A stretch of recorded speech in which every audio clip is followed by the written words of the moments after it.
السلام علیکم ناظرین، اس ایپیسوڈ کے شروعات میں ہم دیکھتے ہیں عثمان صاحب ارطغرل غازی کی قبر کے پاس کھڑے دعا مانگ رہے ہوتے ہیں۔ دعا کے بعد وہ قبر کے پاس بیٹھ جاتے ہیں اور ہاتھ پھیرتے ہوئے کہتے ہیں، میرے بابا، میرے بہادر بابا، میں نے کہا تھا کہ انسان کا وقت مقرر ہے، اب میری بھی سانسیں کم رہ گئی ہیں۔ میں نے آپ کے ورثے اور امانت کو آگے لے جانے کے لیے جی جان سے کوشش کی۔ اب کتنے ہی قلعے، کتنے ہی علاقے ہمارے ہیں، آپ کی فوجیں بورسا کے سامنے ہیں، شہر گرانا چاہتی ہیں۔ جو مبارک آگ آپ نے جلائی ہے، انشاءاللہ وہ صدیوں تک عالم اسلام کے لیے امید کی کرن بنی رہے گی۔ اس لیے میں ہم دیکھتے ہیں کہ سفید داڑھی والے بزرگ گھوڑوں پر سوار وہاں پہنچتے ہیں اور سلام کے بعد گھوڑے سے اترنے کے بعد عثمان صاحب کے پاس آتے ہیں اور عثمان صاحب سے کہتے ہیں، یوں لگتا ہے کہ وقت آ گیا ہے۔ آپ کے والد نے ریاست کا جو بیج بویا، آپ نے اسے پودا بنایا اور اورحان بے بھی انشاءاللہ اس پودے کو ایک بڑے چنار میں بدل دیں گے۔ تو عثمان صاحب کہتے ہیں، میری آنکھ کا نور اورحان۔ جواب میں بزرگ کہتے ہیں، ہماری خواہش ہے کہ عثمان بے اپنی زندگی میں ہی اشارہ کر دیں کہ اگلا سردار کون ہوگا، تاکہ فتنے کی آگ شروع ہونے سے پہلے ہی ختم ہو جائے، ورنہ عالم اسلام اور ترک عالم کی آخری امید بھی ضائع نہ ہو جائے۔ اگر قائم میں فتنہ، ریاکاری یا خیانت کو پنپنے کا موقع ملا تو ہم اس کا بوجھ نہیں اٹھا پائیں گے۔ ہماری خواہش ہے کہ آپ سردار کی مہر اورحان کے حوالے کر دیں۔ یہ سنتے ساتھ ہی عثمان صاحب مسکرا دیتے ہیں۔ دوسری طرف فلاویوس اپنے سپاہیوں کے ساتھ سرنگ کے باہر پہنچتا ہے، جہاں پہ اس کے سپاہیوں کی لاشیں ہی لاشیں پڑی ہوتی ہیں۔ اپنے سپاہیوں کی اس قدر لاشیں دیکھ کر فلاویوس بہت پریشان ہو جاتا ہے اور گھوڑے سے اترنے کے بعد آگے بڑھتا ہی ہے کہ وہ دیکھتا ہے کہ سرنگ بھی مکمل طور پہ تباہ ہو چکی ہے۔ وہ بے بسی سے گھٹنوں کے بل گر جاتا ہے۔ اگلے لمحے توران اور تیمور بوگا سپاہیوں کے ساتھ وہاں پہنچتے ہیں اور تیمور بوگا کہتا ہے، فلاویوس، تمہارے قدم اٹھانے سے پہلے ہی اورحان بے تمہارے قدم کے بارے میں جانتے ہیں۔ توران کہتا ہے، میں تمہارے یہاں آنے کے بارے میں بھی جانتا تھا، اب یہ سرنگ تمہیں بھی دفن کرے گی۔ یہ کہتے اور سنتے ساتھ ہی توران اور اس کے سپاہی تلواریں بے نیام کر لیتے ہیں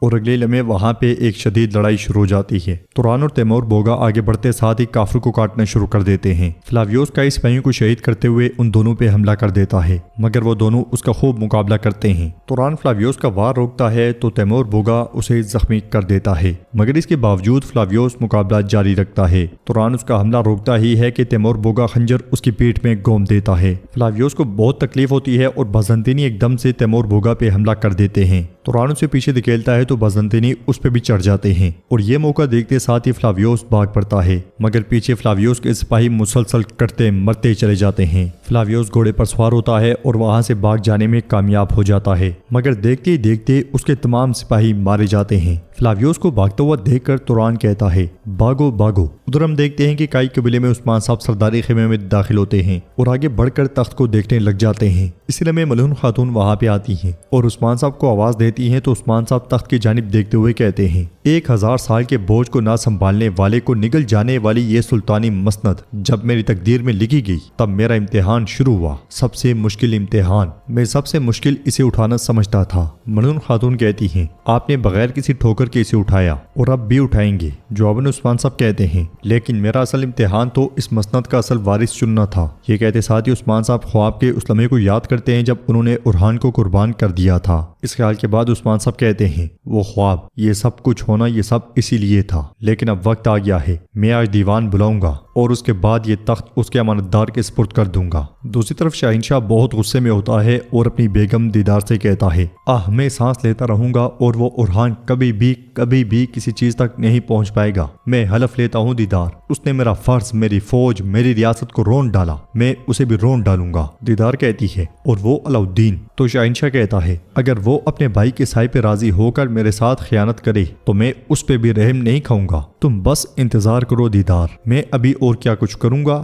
میں انہیں امانت کو ضائع کرنے کی اجازت نہیں دوں گا، ہرگز نہیں۔ اگلے لمحے یزید خیمے میں اجازت لے کر داخل ہوتا ہے اور کہتا ہے، بابا علاؤالدین بے آپ سے بات کرنا چاہتے ہیں۔ تو شاہنشاہ باہر کھڑے علاؤالدین سے کہتا ہے، آؤ علاؤالدین بے آؤ۔ علاؤالدین اندر داخل ہوتا ہے اور سلام کے بعد کہتا ہے، شاہنشاہ بے، میں آپ سے کہنے آیا ہوں، جو بھی ہو میں آپ کو چچا سمجھتا ہوں، اتنی تباہی کی ضرورت نہیں ہے۔ ایسا نہیں ہے کیا؟ شاہنشاہ کہتا ہے، تباہ کرنے والا میں نہیں ہوں علاؤالدین، تم نے میرے سپاہیوں کے سامنے مجھے رسوا کیا، میں تمہیں بیٹے کی طرح سمجھتا تھا۔ علاؤالدین کہتا ہے، میں نے وہی کیا جو ہونا چاہیے تھا، اگر دوبارہ بھی ایسا ہوا تو دوبارہ بھی کروں گا، لیکن مجھے امید ہے کہ آپ مجھے سمجھیں گے۔ شاہنشاہ کہتا ہے، میں تمہیں سمجھتا ہوں، میں نے تمہیں ہمیشہ سمجھا اور یہی سوچا کہ تم بھی مجھے سمجھو گے، لیکن تم نے مجھے مایوس کیا۔ یزید بیچ میں بولتے ہوئے کہتا ہے، لیکن بابا، کیا ہمارا خواب ایک نہیں ہے؟ ایسا مت کریں۔ یزید کی بات سن کے دیدار کو بہت غصہ آتا ہے۔ اگلے لمحے باہر سے اعلان کی آواز سنائی دیتی ہے، ہے۔ عثمان بے نے آج دیوان بلایا ہے، تمام صدران کو دعوت دی جاتی ہے۔ یہ سن کے شہنشاہ علاؤالدین سے پوچھتا ہے کیا تم جانتے تھے کہ دیوان بلایا جا رہا ہے؟ علاؤالدین کہتا ہے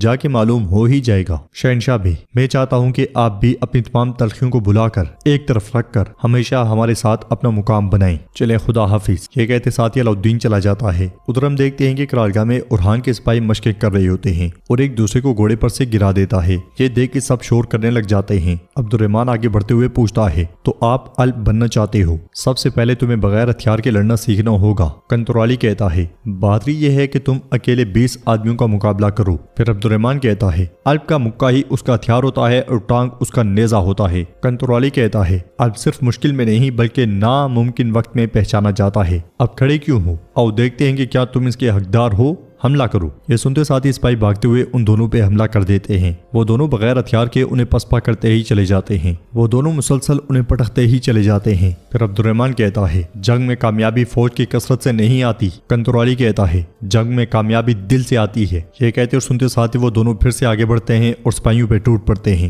وہ دونوں ان پہ لاتے مکے برساتے ہوئے انہیں زمین پہ پٹکتے ہی چلے جاتے ہیں۔ کوئی بھی ان کا مقابلہ نہیں کر پاتا۔ بلبان آگے بڑھتا ہے تو دمرل اسے روک لیتا ہے۔ سپاہیوں کی خوب دھلائی کے بعد عبد الرحمن کہتا ہے ہوگا ابھی بہت زیادہ محنت کرنی پڑے گی لیکن ہوگا۔ بغیر مشق کے انسان خود کو قبر میں پاتا ہے۔ اس لیے کچھ سپاہی وہاں پہ آتے ہیں اور ایک سپاہی خبر عبد الرحمن کو دیتے ہوئے کہتا ہے اورحان بے کی طرف سے خبر ہے۔ خبر پڑھنے کے بعد عبد الرحمن بہت خوش ہوتا ہے اور اسے کنترالی کو دیتا ہے اور پھر بلند آواز سے کہتا ہے کائی کے بہادر سپاہیوں اگر میں کہوں کہ ہمیں میدان جنگ کا رخ کرنا ہے تو کیا کہو گے؟ سپاہی نعرے بلند کرتے ہیں یا شہادت یا غازی یا شہادت یا غازی۔ عبد الرحمن مزید کہتا ہے اورحان بے نے حکم دیا ہے کہ ہم یار حصار کو فتح کریں۔ یہ سفر ہمارے لیے شادی اور عید کی طرح ہے، کیا تم ہمارے ساتھ لڑنے کو تیار ہو؟ تو سپاہی یکجان ہو کر کہتے ہیں تیار ہیں تیار ہیں۔ کنترالی کہتا ہے تو پھر کالی چمکدار تلوار سے کالا خون بہے گا، کائی کا حق کائی کو واپس ملے گا۔ یہ سنتے ساتھ ہی سپاہی اللہ اکبر کے نعرے بلند کرتے ہیں۔ ناظرین اس کے بعد ہم دیکھتے ہیں کہ کائی قبیلے میں ایک خاتون نیلوفر کے ساتھ موجود ہے اور نیلوفر سے پوچھتی ہے یہ کیفیت کب سے ہے؟ نیلوفر کہتی ہے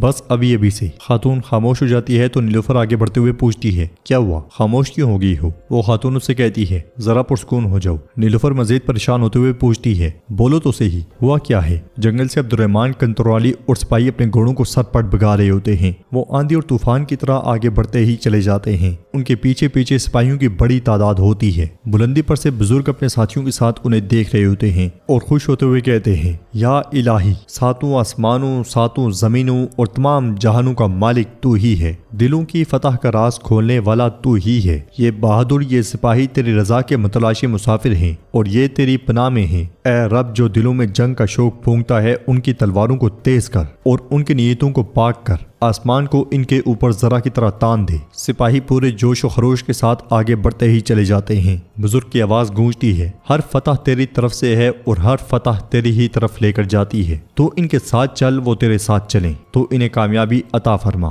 آمین آمین آمین۔ ادھر قبیلے کے ڈول زور زور سے بجتے ہیں۔ گھوڑے پر سوار اورحان قبیلے میں داخل ہوتا ہے۔ لوگ پرجوش انداز میں اسے خوش آمدید کہتے ہیں۔ اورحان بھی مسکراتے ہوئے سینے پہ ہاتھ رکھتا ہے اور ان کا شکریہ ادا کرتا ہے۔ آگے بڑھتے بڑھتے وہ کرخلیل کے پاس پہنچتے ساتھ ہی گھوڑے سے اتر جاتا ہے تو کرخلیل کہتا ہے خوش آمدید حضور، آپ کہاں تھے؟ میں آپ کو ہر جگہ ڈھونڈ رہا تھا۔ اورحان پوچھتا ہے کیا ہوا خلیل؟ تو خلیل کہتا ہے سردار عثمان نے دیوان بلایا ہے، ہر کوئی آپ کے انتظار میں ہے۔ میں نے جو سنا ہے اس کے مطابق عثمان صاحب کوئی اہم فیصلہ کرنے والے ہیں، لیکن کیا ہے میں نہیں جانتا۔ یہ سنتے ساتھ ہی اورحان آگے بڑھ جاتا ہے۔ سرداری خیمے میں تمام صدران بیٹھے ہوتے ہیں۔ شہنشاہ کہتا ہے دشمن دروازے پر ہے، بورسا گات میں ہے، ہم محاذ پر کافروں سے لڑنے کے بجائے دیوان میں عثمان بے کو تھکاتے ہیں، ایک بات کو دوبارہ کہنے پہ مجبور کرتے ہیں۔ ہم جب ایسے ہی تاخیر کرتے رہیں گے تو اور کتنے ہی یار حصار گریں گے۔ ساتھ ہی اورحان خیمے میں داخل ہوتا ہے اور سلام کرتا ہے اور آگے بڑھ کر بیٹھتا ہی ہے کہ شہنشاہ کہتا ہے اورحان الحمدللہ تم اس بار عثمان صاحب کے آنے سے پہلے ہی دیوان میں آ گئے۔ یہ سنتے ساتھ ہی اورحان مسکرا دیتا ہے اور ناظرین ایپیسوڈ بھی اختتام پذیر ہوتی ہے۔ ویڈیو پسند آئے تو لائک کر دیں، شیئر کر دیں، سبسکرائب نہیں کیا ہوا تو سبسکرائب کرنے کے ساتھ ساتھ گھنٹی والے آئیکن کو دبانا مت بھولیں۔ ملتے ہیں انشاءاللہ نیکسٹ ویڈیو میں، تب تک کے لیے رکھیں اپنا اور اپنوں کا بہت زیادہ خیال۔ اللہ نگہبان۔